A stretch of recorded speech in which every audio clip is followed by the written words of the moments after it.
Welcome back, ladies and gentlemen. Another episode of the Unlaced podcast. If you are new here, thank you for turning up. I appreciate you. And if you come back again, as I always say, I absolutely love you. Massive episode today. Thank you also to Zara Harrington for helping us get these guys on, because what these guys are doing, it's going to blow your mind away a little bit. They're three young guys from the Mornington Peninsula, and they're doing some absolutely incredible work in the mental health space. And today I'm joined by the boys from Speak and Share, Ben Farish, Nathan Scagliarini, and also Mason DeWitt. Boys, thank you for coming on the show.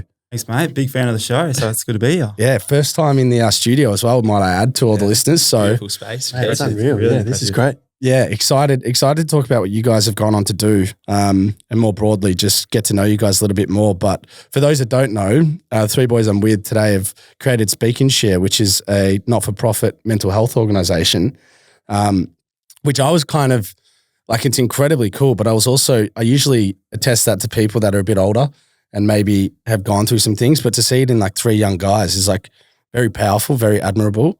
So I want to kind of get to the crux of when it all began, maybe how you guys became friends at the start, if you are friends. Sort of, mate. We do question it, but so I've been going for 2 years now, so we're still a young organisation, but going back before that, the three of us were lucky to escape COVID lockdowns during the time we went up to the NT. And there was a couple of personal things that happened during that time. So Nath talks about the separation of his parents, and then Ben and myself lost a close mate, Josh, to suicide while we were up there. So coming back post that trip, we kind of came together and said, look, is there something more we can do for our community? We're three studying school teachers at the time, and we said we'd love to put something out there. So we made an Instagram that at the start of it was making videos or skit videos that were always had a message behind them, and a lot of that being a problem shared is a problem halved, and checking in with your mates. So I love that saying too. Yeah. Problem shared is a problem halved. I think that's unbelievable. Who came up with that? That's beautiful. I think that was something Ben used to say, and I really got around it. So I was like, yeah. One of my mates, Geordie, used to always say it, still does, and it sort of just stuck from then. And we've used it. Kids love it. Works well. So we're pretty happy with it.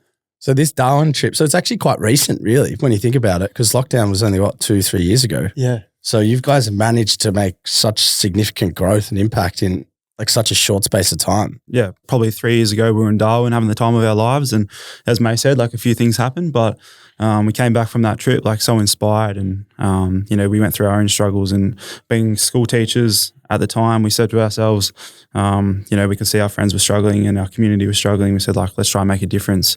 We didn't really know what that difference looked like, but we knew that we wanted to explore the mental health space and just bring awareness. And it started off all fun and lighthearted, and then the community really got behind it, started building. And fast forward now, we're a charity and we've got school programs and sporting club programs out there, and we've got a huge community who are willing to support us, which has been incredible. So yeah, that's pretty special. So when you guys were in Darwin, was that purely sort of just to get away from the chaos of what was happening in Victoria and have a bit of fun up there in the sun, and then you kind of all go through some personal experiences, and that kind of, did that jade the experience up in Darwin, or did it bring you guys together even more? The initial trip came about through playing football, and then Ben was actually transferred his placement to happen up there. So the initial trip came with a lot of excitement to head up and play for the mighty Tiwi Bombers up there.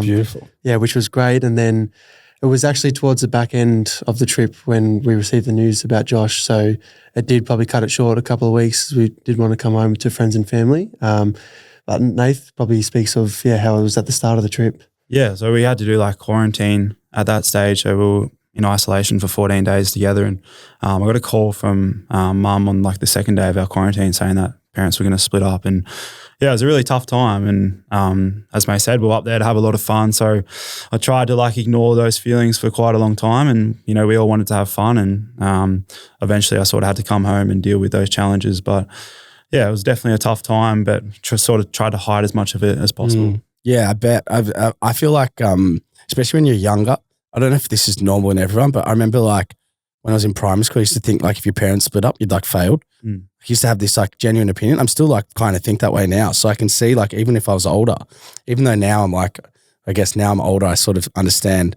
that majority of relationships kind of have good chance of failing type thing. But at the same time, when you're in it, you kind of think everyone's in this perfect rosy world. So it's pretty cool that you guys are quite vulnerable to speak about it, because I can imagine that like even now that would be hard for anyone to see because you're sort of attached to both parents and Yeah, you absolutely. sort of see it, how it can change people and so forth. What was this is an odd one, but what was like quarantine in Darwin like? Actually pretty fun. Yeah. I feel like I saw a few people do it and they were in like tin sheds and stuff. They were pretty flexible, to be honest. Like we rocked up, it looked like a prison, to be honest. Got allocated our rooms and then, yeah, it was pretty flexible. Like we were going in each other's rooms, watching the footy on a Friday night, Saturday night. You could run together, work out together. We were playing chess most days, every night.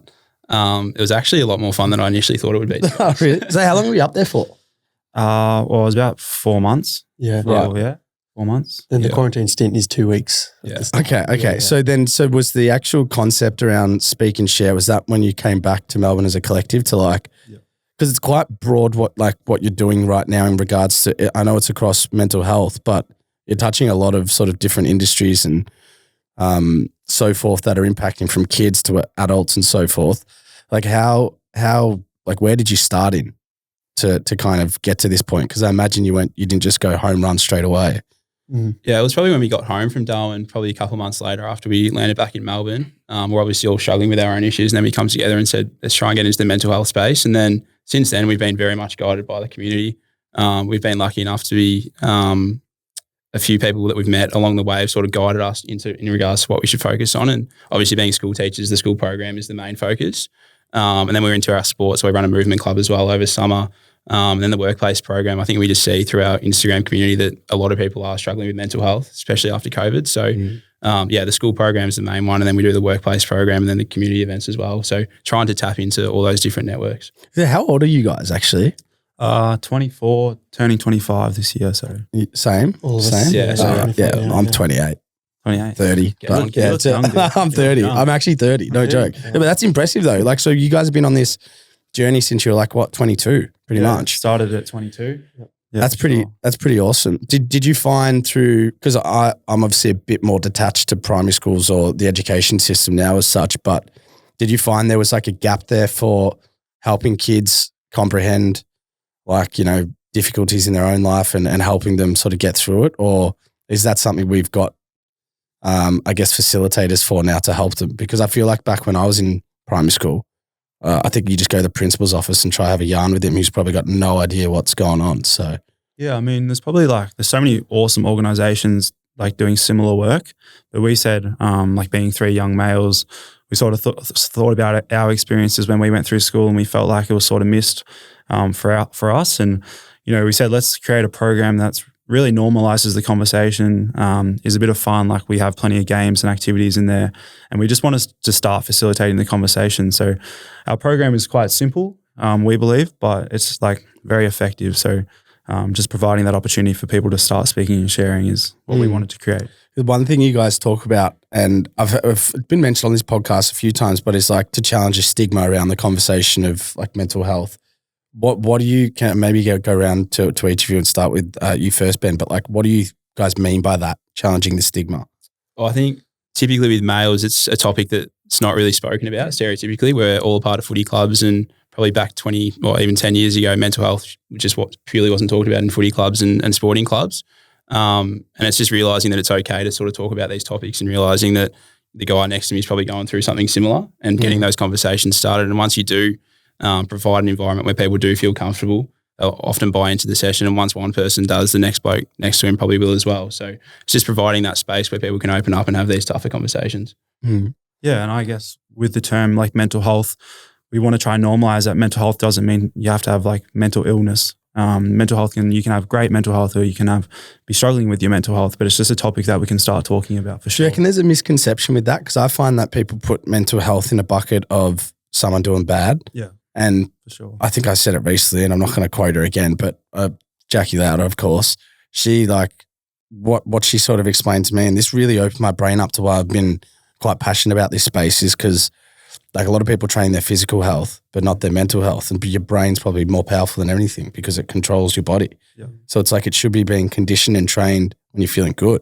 Yeah, for That's sure. what I think mental health is, not waiting till you get bad, if that makes sense. Yeah, and we're huge on that. Like we speak about it in our programs. One of the questions is, how's your mental health been in the past 12 months? And, you know, a lot of kids, their mental health is going great. So we want to really applaud that and celebrate it. Yeah. There's a lot of work to still be done in that space with terminology. Absolutely. I think like how to speak about your mental health as well. So we provide like a safe space in our programs and we provide, I guess, the topic to start those discussions. But from a lot of the feedback is that they've never actually sat down and had a conversation like this where we are talking about our mental health, and it doesn't have to be this big scary thing where we're sitting down and talking about our mental health. It can quite easily come about over an experience that has caused a certain event or family members, friends, the way they're behaving. So yeah, it's the space that you do it in and the way that you can check in with people is, I think, people are really aligning with. It really does, and this may be for Ben and Mason, but it really does impact you, because my best mate in high school took his own life in, I think, 2017. Because I left school when I was 15, but he was my best mate from year 7 to year 9. And then we kept in contact, but because I was playing with soccer and traveling everywhere, it was like one of those relationships where wherever I saw him, or whenever I saw him, like nothing changed. But he was like the larrikin in a sense. So it wasn't until that happened, and I was a bit disconnected the last year before he'd passed away, because as I said, I was interstate, but he was going through some like mental illness challenges and so forth. But it wasn't until I was like, oh wow, like no one knew really the extent of how severe it was. Like, or at least maybe towards the end, people had an idea, but through like a large part of where he said he wasn't like healthy. So that really like challenged me. And that's why I think I can understand you guys a little bit, where you're kind of really, it kind of shocks your system in a sense when you realize someone close to you is capable of it.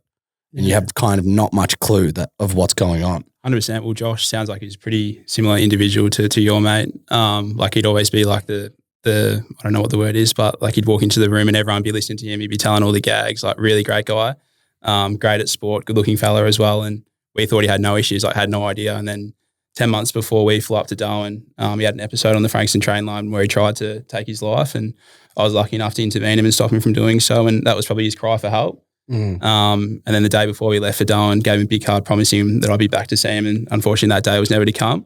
And then we got the call about 2 weeks before we had to come home, letting us know that Josh had taken his life. And yeah, hit me like a ton of bricks and still affects me. And yeah, all our mates and all his mates to this day. And wake up, you think about it all the time, obviously running an organisation called Speak and Share. Josh felt like he couldn't speak and share. Yeah, that's it's honestly, man, everything, like, I don't know if you guys have thought too much business around it, but like it is beautiful, like, because it just, you don't even really need to know what you guys do, but you can just hear it. Yeah. Do you know what I mean? Yeah. It's in the name. So effective name, yeah. Yeah, it's effective, right? Yeah. Which is just really trying cool. to normalize like this topic as much as possible. Yeah, which is why I'm so going to be so open about it too today, because I think it's important for people, because now we're getting a lot of listeners. Like they're like, well, 3 young guys can talk about it, or 4 young guys, can talk about it. Like, why can't we? Do you know what I mean? Yeah, we said that from the start. Like, we're no different to anyone else. We're just like 3 young guys who are willing to be vulnerable and, you know, put themselves out there, hopefully, for other people to be influenced to start their conversations. I still like, it's not to go too deep on it, because I know it is quite a deep topic and not everyone may feel comfortable listening to it. But I still remember my mate calling me everything he said to me on the phone, because I remember he called me and I was like laughing, like, and he's like, oh, you haven't heard, have you? And I was like, what? He's like, oh, I just found out. And he told me like what happened, and he jumped off a bridge and all this sort of stuff. And I was like, oh my God. And then I went home, told my parents. I remember my parents like looking at me like, and then we all went to a pub to meet up as like a friendship group. And it was just like, I couldn't believe my day had gone from there to like there. Yeah. And it's literally from just like what you guys are trying to build is so important. Like I watched this, have you guys seen the documentary on the Golden Gate Bridge? No, not yet. Oh, it's insane, because that's very similar to maybe sort of what happens in Melbourne with, it's quite common where people use it as a vehicle to sort of end their life as such.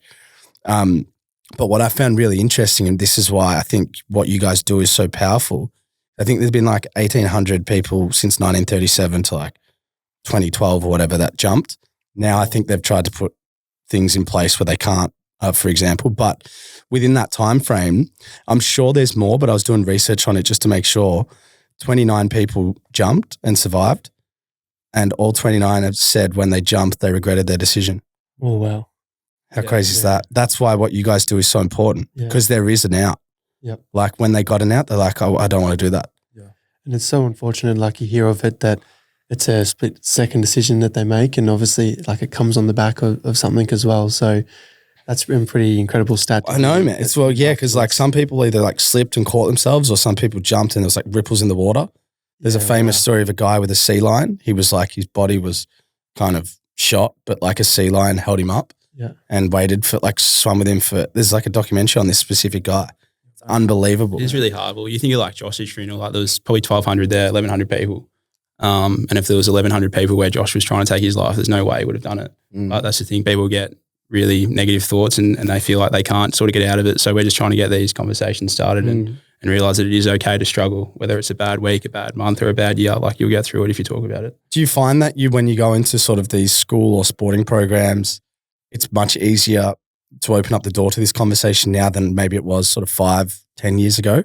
Because it's obviously seems to be more commonly spoken about now, maybe still not to the place we want it to be with people going through struggles, but at the same time, people seem to be a little bit more open to it than I feel than maybe when we were kids, for example. Yeah, I definitely, like, it's hard to know because we weren't around 5-10 years ago and doing this program, but from what we have seen in our programs, I think the young kids coming through, like, they are amazing in some of the responses that they share and the way that they can articulate themselves and talk about their mental health. And for what we have seen, sometimes it's the adults that might, at a sporting club, might be a part of the session, and afterwards they'll come up to us and say, oh, this is the first time I've done something like this. That's so of wild. course that's going to be pretty full on for them and hard for them to articulate, I guess, their emotions and their feelings. So I think, from what we see, school-age kids are going through this journey now of understanding themselves and those around them and how they can support each other. Yeah, you're spot on. So you guys work in schools, you've got sporting programs and then also workplaces. Yep.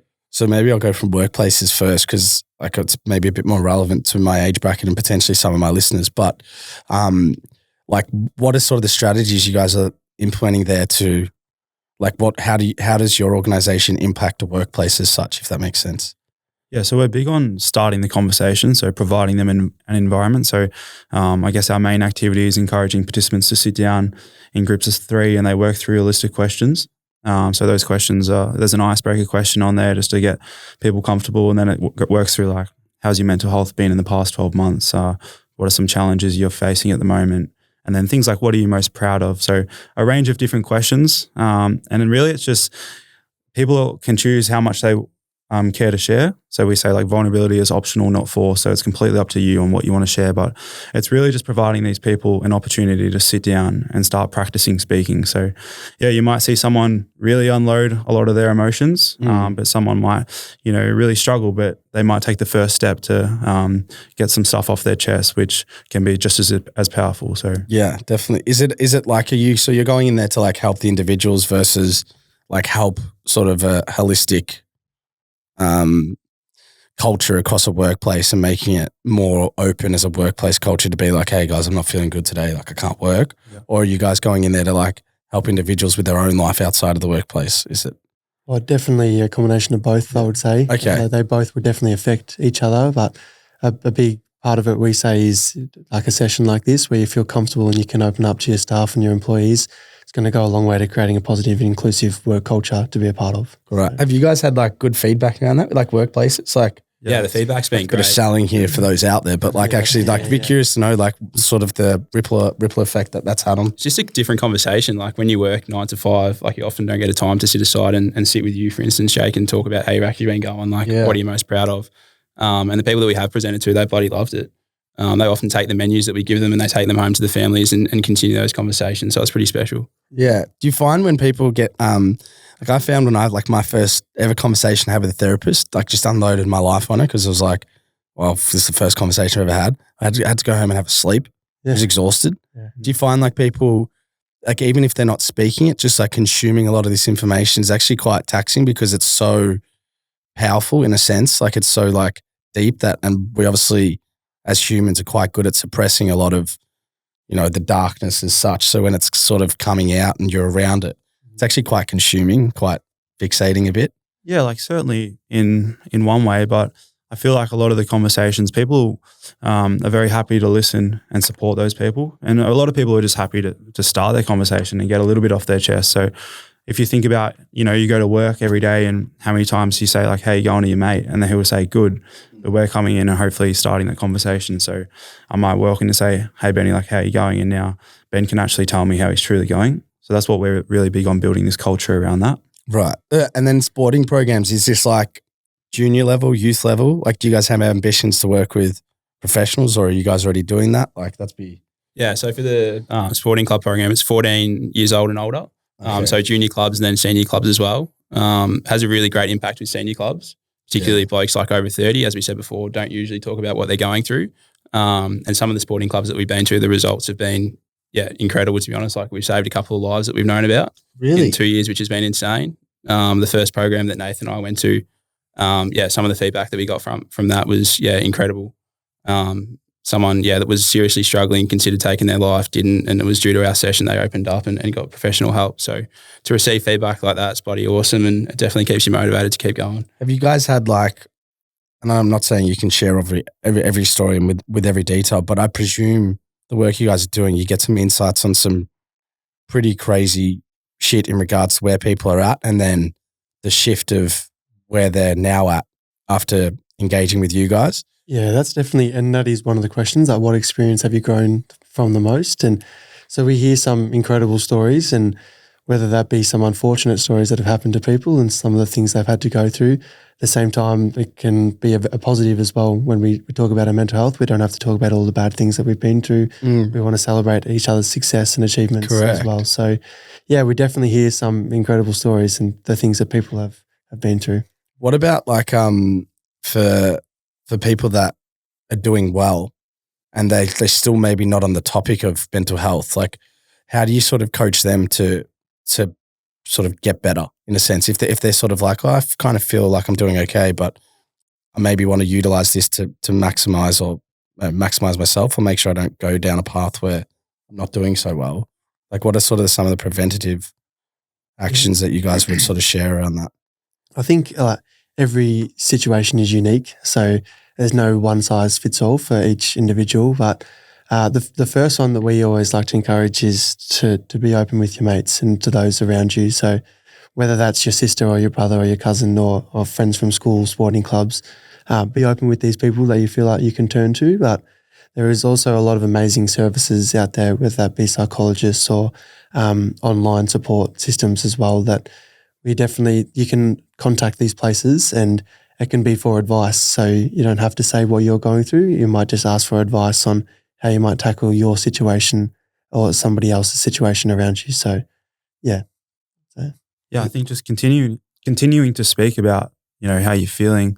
Your mental health is not always going to be perfect. There's always going to be dips and highs and lows. And we're really big on just starting those conversations, and consistency is the key. Yeah. So if there's maintaining those habits that really get you in a positive mindset is something that we keep trying to promote. Right. And what about like fitness? Because I feel like you guys are quite fit.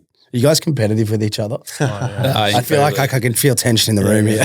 Yeah, we are. Yeah, we had a little bit of a board meeting yesterday with Daryl. Shout out to Daryl, who's on our board, and I think we're talking about the movement club or something, and who should take the reins on that. And what's the movement club? Is that like a run club or like? Yeah, like a run club. Like you can run, walk, or move. Just want to get right. There, so you guys all doing that at the same time? Is like one of you leads it, or like different people? Yeah, so last year we ran it down our way in Mornington, and we just had about 80 people coming down each Saturday, and we just did 5Ks, and then that sort of led into our annual fun run. So we'll be doing that again this year. So is this the hat I'm wearing? Is this a run hat? Yeah, you're one of our they've decked me out, guys. Yeah. Look at this. It's pretty cool. Yeah, I'll have to. Yeah, I just have to get my lungs open first. I actually do love running. It's one of my things that I because I don't like the gym, because I feel like you can cheat there and like get distracted and go on your phone and have conversation. Whereas like a run, it's you in your head. Yeah. Like I could run 12 Ks without running if my mind, is on. Speaking of running, what was that story you were sharing? Yeah, we had a board meeting yesterday. We were talking about who should take the reins on the running club. And I said I'm a better runner than Nace, so I think I should take the reins. And he wasn't too happy with that, you can see. Planet? There is like no planet. Is there any data behind him beating you? Yeah, the Strava. Really? In regards to your previous question, we are competitive. Yeah, so Hey legends, just a quick break in this episode to thank our partners, Dabble, the gambling agency, where you dabble socially and gamble responsibly. Please only bet what you can and are willing to lose. Now, Dabble is one of the great platforms out there. I absolutely love using it. Very similar to Instagram, where you can follow some of the head honchos in the different sports, copy their bets and get some good wins on the board. Now, fortunately for me, I've been working with Dabble for over a year. This year, we are doing a stream every Tuesday night. It's called Jake's Take. It's from 7 p.m. to 8 p.m. where you can go in the Dabble app. You can join me. We get guests on every week. We bet on the dogs. We have an absolute ball, and they're talking about sport and cutting up the shop around what's going around town across all codes. So come on down, check it out. Dabble socially, gamble responsibly, and let's get back into the episode. Did you guys go like same high school or? Nathan and I did, and then we know Mace through footy. Okay. Right. Yeah. Because you'd be a good footy. Like, what are you, 6'3"? Thanks, mate. Yeah. Yeah. Yeah, I can tell one when I see one. He's an outside player. Yes. I like it a lot. Don't worry. This podcast is done. Don't worry. I am too, mate. That's why I played soccer.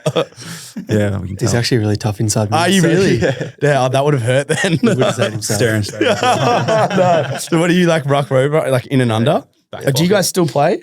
I'm retired. Yeah, I'm done. These boys are pretty handy. Oh, yeah, I'm actually, retired but- too. Oh, that's good, man. Do you find like that? Tired boys over there. Yeah, the retired club. That's all right, bro. Do you find like you still get a lot out of playing footy? Like the enjoyment, like I think I think you could speak on this too, Ben, is like the thing I miss the most is like the change room. Like that. I don't think you can replace that like in any other walk of life. Mate, absolutely. Yeah, well, I still get a heap of enjoyment out of playing footy and throughout the year, whether it's game day and trainings. I like to say like that 10 minutes before training where you're asking how each other's day was, checking in with each other. Yeah. There's a few gags that are shared. So it's a pretty good time. Especially like grabbing a coffee, like doing recovery on the Sunday and then all going out for coffee. Like one of the best parts of my week for sure. Just Even the feeling of like playing with them and like winning, winning something, or like going like my mates, he's just gone back to play local footy and he's come back halfway through the season. I'm like, why are you doing it? It's like, well, they're going to make finals. So the sales pitch was like, go win a flag with your mates. And he's like, that had him. And I'm like, oh yeah, we can't do that anymore. Yeah, we can. It's just so good, like feeling a part of like a community and an environment where, like-minded people and you're all there having fun. And we're very lucky to be part of two awesome clubs. So and Benny's still around the club all the time. He's a bit of the jokester. So It's just the social aspect of community sport is Love unreal. it, eh? Definitely don't miss the recoveries on a Sunday morning. yeah. You guys dedicated. I respect it though. I do kind of retract my comment because I feel bad. So, but no, we speak to athletes all the time on this topic, like about the pressures that they go through, and obviously we speak to professional athletes a lot more so than I guess some of the local sort of league athletes. But is that a space you guys find interesting, like the top level? Because those environments I think could do so much with your stuff. yeah, I mean, we've both come from trying to make the highest level possible in footy. We played VFL for a number of years, so we really enjoy that like sense of professionalism. And we've been lucky to get to a few VFL clubs this year, and we definitely wanted to get into AFL and netball and basketball clubs. Can we just see such a great opportunity to like change those environments and really start these athletes talking and starting the conversation, which is definitely a huge space where it needs to happen for sure. Yeah. Do you think, and I know we're all on the outside of it as such, but do you think the professional sporting environment is a place that's sort of a safe space to speak, or do you just from the outside, your sort of instinct around it? Yeah, that's a tough one to answer. Like very dependent on the club and how people feel within the club as well. Yeah. We have a lot of great mates that play at the highest level, and they speak quite highly of their clubs and the supporting staff that are there. So we definitely think that, especially AFL clubs these days or high level netball, whatever club it might be, they do some amazing work in the wellbeing space and the mental health of their players and their employees. Yeah, because I noticed on AFL, and I've said this recently, but like AFL, some of the sports psychs sit on the bench now. So like if people have like a high volume of turnover in like 5 minutes, they come off and they're like, eyes are sort of like a deer in headlights. Yeah. They go and have a chat, just like level them out. Even at VFL, like we used to have a psych come in and you do like imagination. So like you'll sit in the room with you and you close your eyes and he'll like talk you through a scenario, or you think of a scenario in your mind that you might be kicking a goal or taking an intercept mark, something that will bring you joy out on the football field, and you just imagine it in your mind, and then he like talks your way through like strategies that you can like imagine that is happening, and then you go out and train and then it happens and there's that joy piece around it. Wow, that's pretty cool. Do that before kicking 5 on Saturday. I told you you could play. Kick 5. So what are you, a centre half forward? No, I play in the midfield. Oh, you play in the midfield? Yeah. Man, I would have no chance, man. With 6 foot, how tall are you? 6'3" I am. 6'3". I'm like 5'10". Where would I play? Back pocket. That's I'll pay you later for that, Benny. That's pretty cool, man. Because I think I genuinely, and I mean that, I think sporting environments could definitely use it, because I think there are clubs that are getting better at it in regards to like investing in the sort of mindset space as such, I would say. But there's still, because there's so much pressure, and like from being a good human outside the ground to like being a high level performant on the field, I just feel like it's very challenging to manage both and do it at such a high level, and also then deal with scrutiny. If you like, because in their environment, it's a bit different to us. If we make a mistake, we're not on the back page of a paper, you know what I mean? And we're not in front of 80,000 people. So I always kind of feel like they could be doing more, because I think that's one of the most challenging things for athletes, is they kind of get a bit lost with how they should be handling those situations, because there's not really a strong level of guidance. And also in sporting environments, like if you make mistakes, people tell you, like they don't say like change it. That most will tell you like that's shit, or they'll just drop you. Yeah. Do you know what I mean? So it's quite cutthroat. I think they're always looking to evolve and grow as well, sporting clubs. So if you're not bringing in new initiatives and new ideas, then you're probably not growing as a club as well. So Probably one of my biggest fear for athletes is like, you might play a bad game, but it doesn't mean you're a bad person. So if like we look more recent times, like Nick Dacos had like a quieter game than usual, and there's all this media about him, being a bad player when he's an actual superstar. So it's pretty brutal industry, and it's something I fear for those athletes for sure. Yeah, me too, man. Me too. That's why I think you guys could do so much in that space. I just want to go through, I guess, some of the experiences, and I know I touched on it before, but I actually kind of hoping you guys can share some, like more so from a highlight point of view of like, this is kind of why we do it. Because there's a saying with like rich people who accumulate a lot of wealth, the best part about having so much money is giving it away. And I feel like because they get so much out of seeing other people happy, which is very similar to the trend of what you guys do. So do you guys have any like sort of moments that it sort of justifies why you're doing what you're doing and gives you everything that you sort of believe in? Yeah, well, I mean, a more recent time is we just had our first pop-up down in Mornington, and we had 750 people come down on that day, and it was raining, and just to meet these people in person was just, it put everything into perspective. Like you do an online drop and you sell X amount of hoodies, and it's awesome. It's a great thrill. But, when you can actually meet these people and say thank you for supporting the message in person, and is a way different story. And I guess we had this kid, he traveled 6 hours on public transport from Lake's Entrance by himself to get to the pop-up. And then he waited in line for 2 hours. Whoa. And then he traveled back on public transport.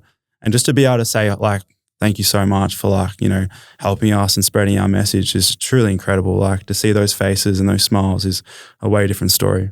How old was that kid? Oh, like 18. No, he's younger than that. Was he? Yeah, he would have been 14, 15. Like a 12 hour round trip almost, to like. Insane. That's pretty cool, man. Yeah. That's a Whoa. real wow moment for sure. Yeah, that's wow for sure. Yeah, that's pretty cool. I'd probably have to say more recent. On Sunday, we did a hoodie drop at our local footy club, Mount Eliza Footy Club. For the Allen family, they lost, unfortunately, their daughter, Bella, to cancer.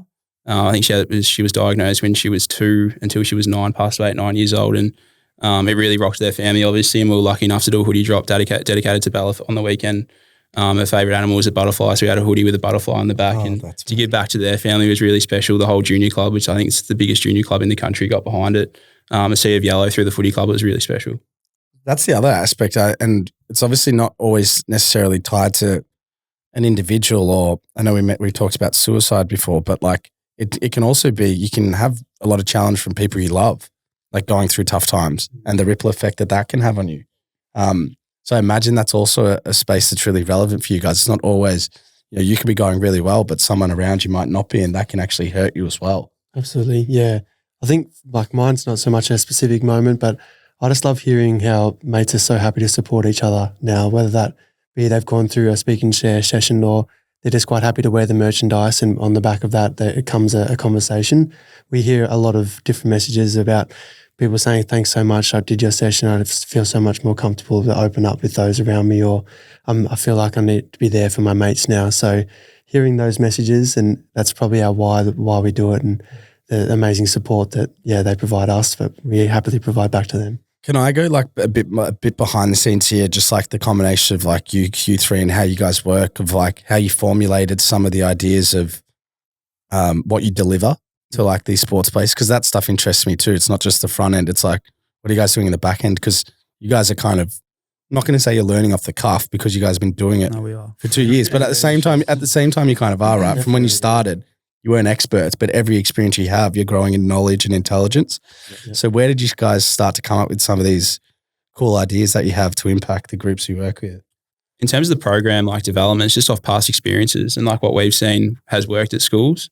Remember like when we were at school, you'd have the 50-year-old come down and sort of tell you how you should live your life, and he played 3 games for Brisbane or whatever it was. But during our programs, just a washed up Resi. Washed up Resi. Yeah. Like the Brisbane Bears, whatever they were. But go on. Our program, like we share our stories, get the kids going, and then they're up and moving.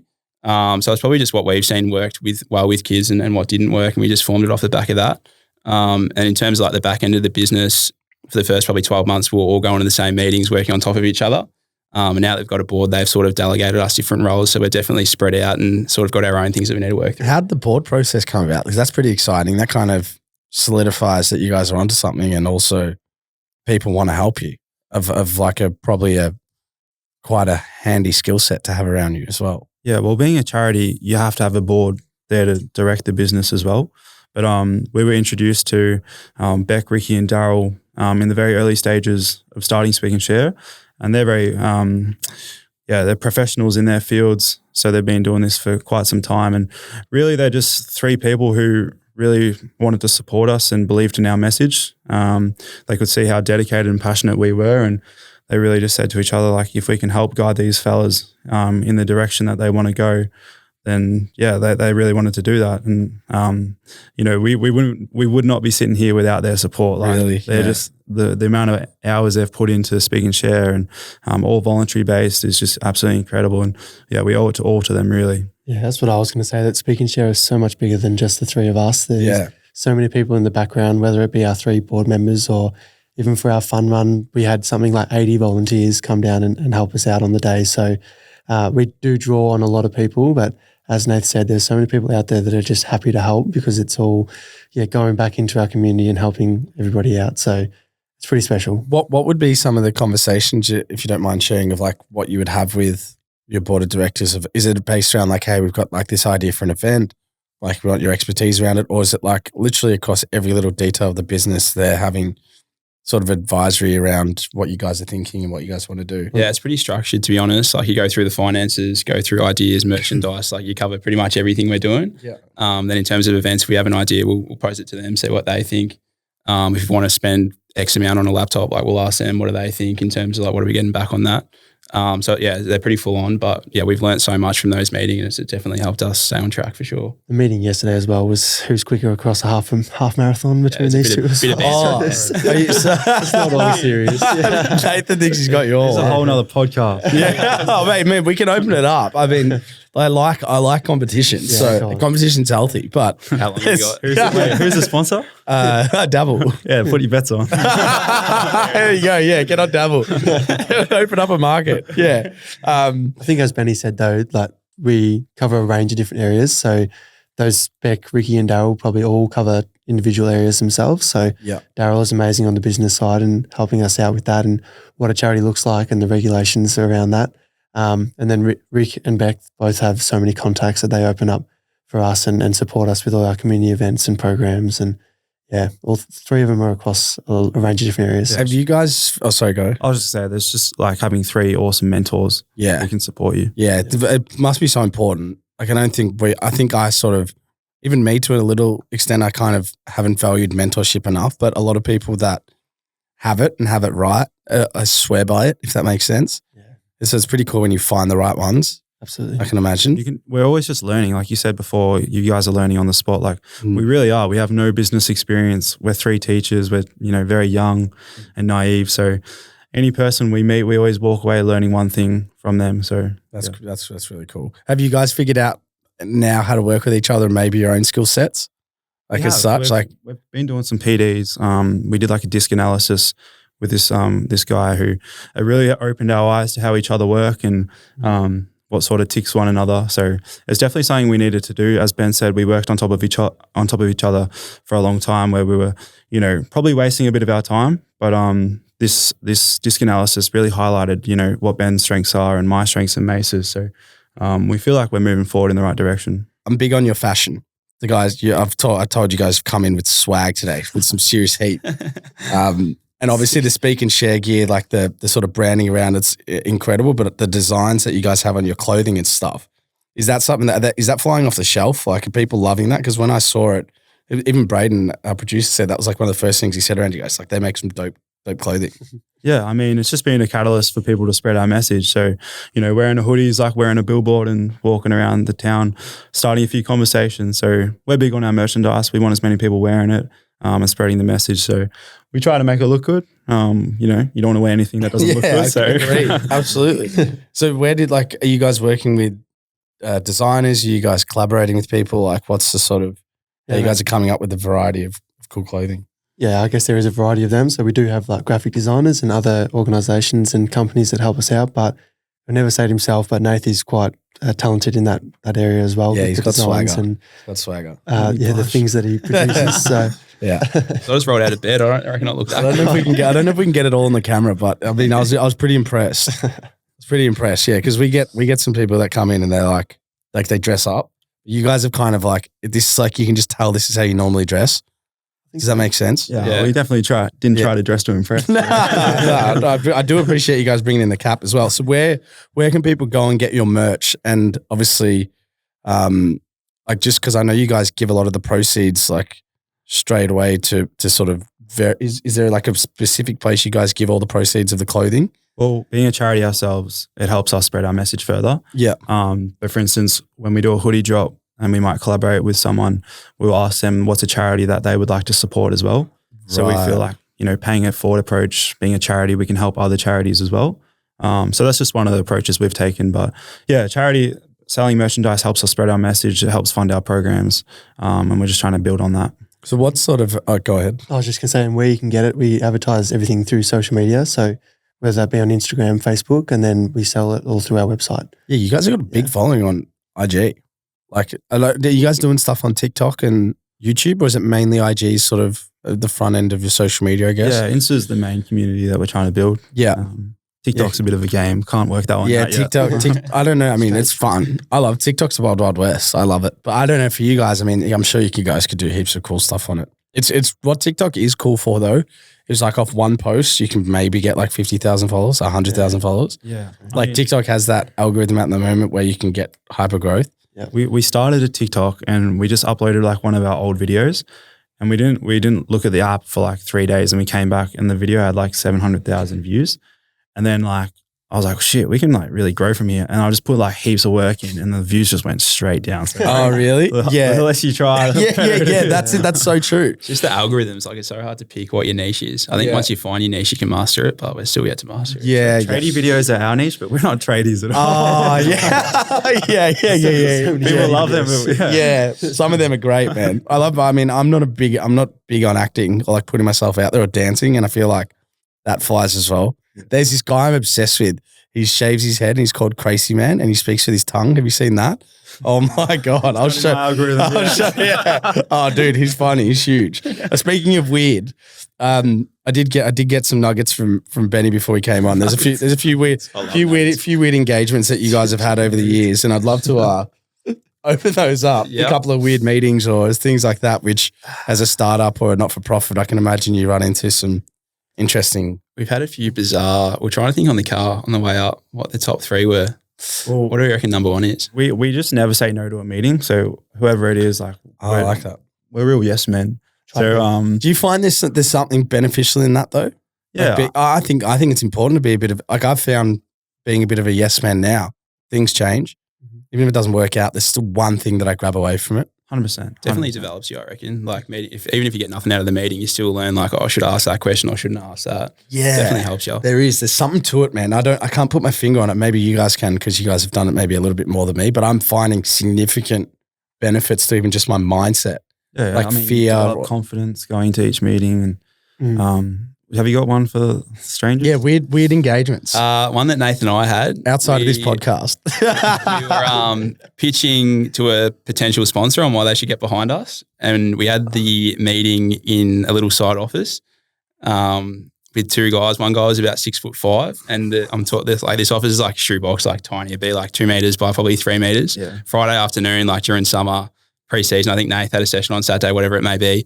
They're feeding us beers, like trying to get somewhere with the conversation. And then one of the dudes is like gone beside the door and like put his arm up on the door. So we couldn't get out, and like we were trying to end the conversation, and we were both like looking at each other. I had like 6 or 7 beers, like we had a few, and just like couldn't leave. That's probably like top 3 for me. Like it was just bizarre. Like we got nothing out of the meeting, trying to get something with it and out of it, but we just could not leave. It was when you end up getting half cut. Like I had genuinely had 2 beers and I was wasted. I was looking at these guys like, why, did you not eating or something? You just I just don't drink that much. Oh, right. Okay, fair enough. So 2's a lot. Yeah.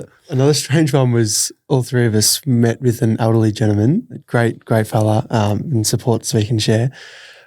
We walked into the room and it was like a lounge room that was designed where every chair was like different. There was like a couch, but like every other chair was like different. And we all sort of walk in and like the boys take a seat, and we were with Ricky as well, and he takes a seat, and I was like, there's no chairs left. And then looked over in the corner and there was this big massage chair, like a big recliner, like where you full have to sink into it. And he goes, oh, you sit there. And I was like, right, I like started like trying to sit up in it like first, and then came out of a joke, and he like fully strapped me into it and turned it on. For the whole meeting. It was an important meeting. Like it was pretty biggest meeting of our like life. Yeah. And you're sitting in a massage chair and this thing's going. He had it going. Yeah. We're pitching this idea. Like, That is not. why you should get behind us. Like, give us X amount, we'll get all these schools. And Mate's just sitting in the corner, like, going bananas. That did not happen. That is unbelievable. Luckily, this guy got up and went to the kitchen to grab something, and we could let out a bit of laughter. Oh, but mate. you could see Mace's stomach just. Oh my God. How did you get through that? Did you just not speak because Well, your mate, voice I didn't say a word. Did you feel uncomfortable? Yeah, well, if I tried to speak, it was like, yeah, that you do really like just speaking to it. So, yeah. it was Oh my funny. God! Wait. So what? But I don't still try. I need to understand this. Well, So the guy that you were meeting with, he's just going. He didn't have any more seats, so he's put you in this massage chair. Is that like a weird lounge room? Like you had a chair and then like a little couch. But why did he put it on? Was he just trying to be polite, not realizing that's going to impact the meeting? Because Mace played footy the day before, and he said, "Oh, like you're playing footy." He's like, "Here's a bit of recovery for you." So he put him in the chair. Meeting commences. The meeting's gone for about 45 as well. For ages. You would have actually heard after it. That's too much. I was going to say, man, I felt feeling elite. I walked out feeling so good. I was going to say. But he was a Hawthorn supporter, and I was playing for Box Hill at the time. So he was like, put him in the massage chair, turn it on, get him feeling good. Right. So how did that meeting go where you wanted it to in the end, or like was that Meeting went great. Okay, on all great facets, too.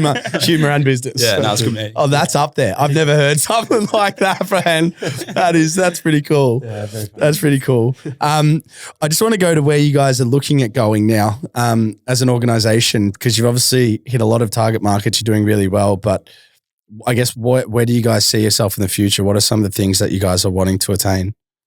Yeah, well, our big picture is we want to become one of the most impactful mental health organizations in the world. So our dream is to change the culture of mental health.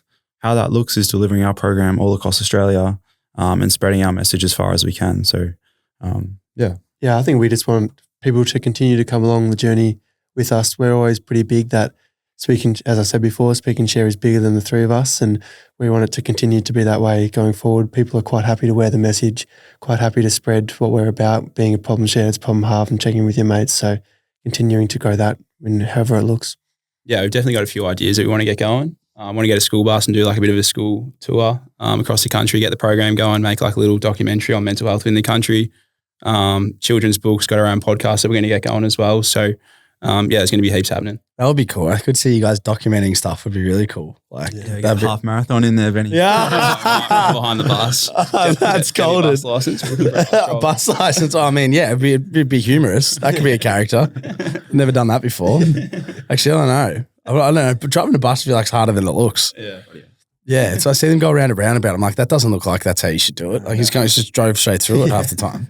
That's part of the fun. Yeah, pardon the pun. Just for anyone out there that's looking at this and is blown away as much as I am by you guys and what you guys do, like where can they get in contact to maybe get some of your services or support to engage with them? Yeah, our programs is mainly through the website. So we have a contacts form, fill out that form, and then it'll be one of the three of us that'll reach back out and support that discussion and how it looks. And then the biggest one is our social media as well. So pretty much everything we do, we like to put out on social media, and that being Instagram, whether it be a video or a post or some of the things that are coming up. Cool.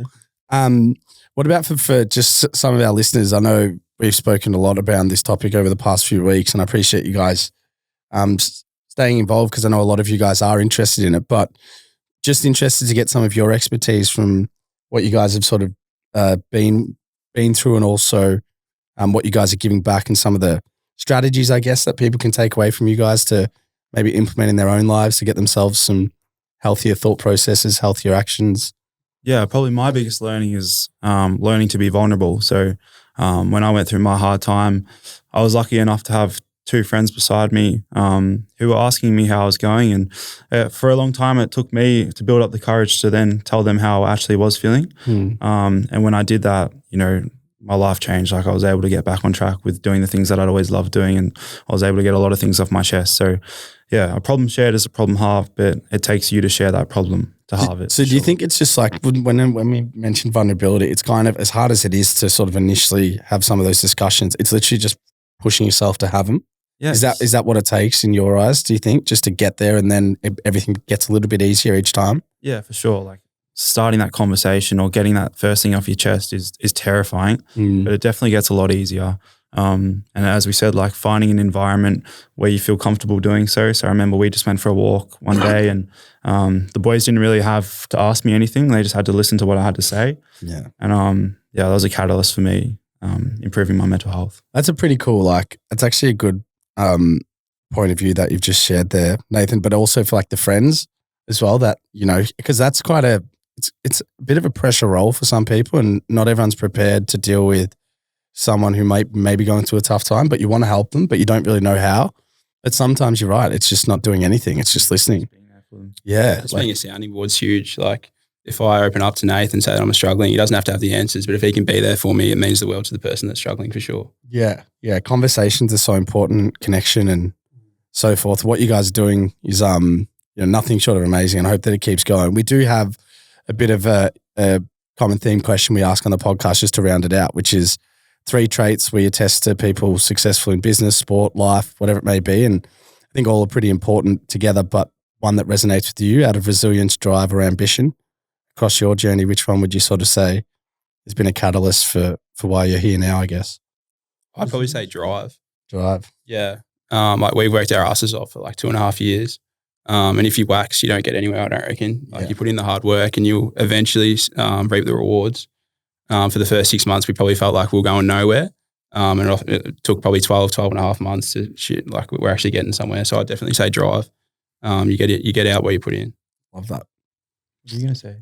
Yeah, man, I'm torn. It's a good one. I like them all, to be honest. Yeah, well, they are all important. Sometimes it can just be relevant to now. I mean, mine's changed from soccer to now. It's very different, my view, but I just kind of like it. It's a good question. Just on that, actually, why you guys think is why I think that's interesting, and what I also, it's quite hard to sort of say this to people, but 100% hard work helps. Like when you're working hard at something, whether it's fitness or anything, it helps your mind. When you've got a purpose or you're going after something, like you tend to feel more sort of like you're releasing a lot more testosterone, you're releasing a lot more serotonin, you're feeling better. And sometimes you have to kind of get up and like punch life in the face because it can swallow you up. So the more I really like that, just working as hard as you can. It's something you're passionate about is always going to help your mind space or your mindset. Yeah. Yeah, I agree with what Ben said, but the other one is ambition. Like we've always been very ambitious with what we wanted to achieve and how we wanted to create change. And, you know, how that looked early days is very different to now. We have a lot bigger picture of where we want to take Speak and Share and who we can help and who we want to influence. And that's always at the forefront of our mind. So we just want to be ambitious to help other people. Love that. Yeah, I love both those answers. I'll go with the third one, resilience. We'll round it out. Yeah, we'll round it out, Just he balances the room, mate. He does, doesn't he? Yeah. I think that You make me feel relaxed talking to you. I'm not going to lie. it's nice. Yeah, with resilience, like I feel like this can be a tough world or tough society at times to try and navigate through, but you got to show resilience and you got to get back up and keep fighting and going for what you really believe in, because at the same time, like it can be a beautiful world and you have beautiful friendships and beautiful partnerships in that as well. So you have to be resilient, keep on going on. I love that. I love you boys. It's been a pleasure, Ben, Mason, Nathan, for what you guys have done. You guys should be so proud, honestly. And I feel like for anyone out there that wants to get around these boys, you can follow them on Instagram. Is it Speak and Share, the Instagram? Yeah, speak_share. Speak_share. And then obviously their services, everything that can be found through the website, can't it? So the merch as well, as you can see, might look good on my head, but it is a beautiful One hat. size fits all. One size fits all. Yeah. But it is great gear. And honestly, everyone out there, as the boys said, a problem shared is a problem halved. Is that right? That's correct. Problem shared is a problem halved. So get around your mates, tell them you love them, open up the conversation a bit more, and you'll find life will get a bit better. Well, thank you guys for tuning in, and we'll see you all next week. Thanks Thanks Keith. for having us. That was good.